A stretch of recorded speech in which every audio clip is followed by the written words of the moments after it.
നവകേരള സദസ്സിൽ ലഭിച്ച പരാതികളിൽ ഉരുണ്ട് കളിച്ച് സർക്കാർ. പരാതി സ്വീകരിച്ച് 45 ദിവസത്തിനുള്ളിൽ പരിഹരിക്കുമെന്നാണ് ആദ്യം വ്യക്തമാക്കിയിരുന്നതെങ്കിൽ ഇപ്പോൾ കൃത്യമായ ഉത്തരം സർക്കാരിനില്ല. അതത് വകുപ്പുകൾ സ്വന്തം നിലയ്ക്ക് പരാതികൾ കൈകാര്യം ചെയ്യാനാകുമോ എന്നാണ് നിലവിലെ പരിശോധന.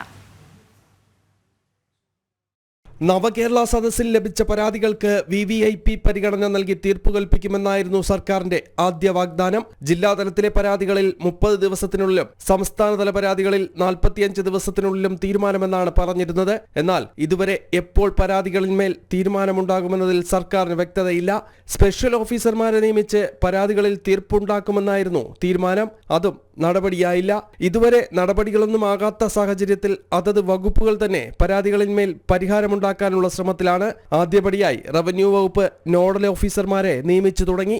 റവന്യൂ രംഗത്ത് ഈ നിയോജക മണ്ഡലങ്ങളിൽ ലഭ്യമായിട്ടുള്ള പരാതികൾ പ്രത്യേകമായി പരിശോധിക്കാൻ 140 നിയോജക മണ്ഡലത്തിലും ഇന്നു മുതൽ ഒരു റവന്യൂ ഉദ്യോഗസ്ഥൻ നോഡൽ ഓഫീസറായി വരികയാണ്. ആദ്യമായിട്ടുള്ള ഒരു നടപടിയാണ്. സാമ്പത്തിക പ്രതിസന്ധിക്കിടെ കോടികൾ മുടക്കി നവകേരള സദസ്സുകൾ സംഘടിപ്പിക്കുന്നത് രാഷ്ട്രീയ ലക്ഷ്യം മാത്രമാണ് എന്ന വിമർശനം ആദ്യഘട്ടം മുതൽ ഉയർന്നിരുന്നു. താഴെത്തട്ടിൽ സർക്കാർ തലത്തിൽ തീർപ്പാക്കേണ്ട പരാതികളിൽ മാത്രമാണ് ഇതുവരെ നടപടിയായിട്ടുള്ളത്. അങ്ങനെയിരിക്കെ നവകേരള സദസ്സ് പ്രഹസനമായിരുന്നു എന്ന വിമർശനം ശക്തമാകുകയാണ്.